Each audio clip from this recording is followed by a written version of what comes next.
I could tell that it was, extremely different from what we see here in the U.S. I was really nervous about the flight, and I actually was really close to not going on the trip whatsoever. Once I applied and put my deposit down, I started worrying, and something just hit me. I said, you know what? If I'm meant to go, then I'll be accepted.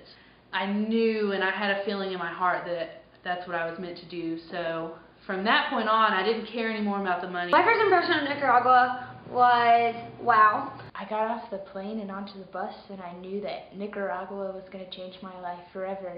You just have this feeling riding down the highway in a bus with no air conditioning and wind blowing in your face, with this Latin music blaring in the background, and you just look around and you're like, my life will never be the same. Nicaragua is a different kind of place. Everything's green. So this was my second time in a Latin American country, and for me, it's home. For me, it feels like home. Not that I grew up in a Latin American culture, but it just is right with my soul. When we first arrived in Nicaragua, of course there was a feeling of being overwhelmed. We were unpacking our 60 suitcases full of supplies, grabbing our carry-ons, getting through customs. So at first I was a little bit overwhelmed, but as we began the bus ride toward Jinotega, I began to just see the beauty of God's creation. And that was the thing that stuck out to me the most when we first got there. For two reasons.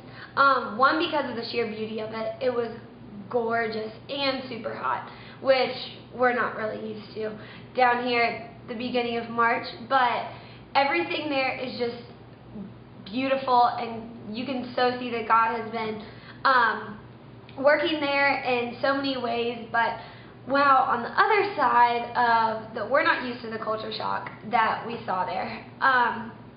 Their houses are completely different than ours. They're not houses, they're tin and wood and trash bags and stuff that just blew us away when we were seeing it.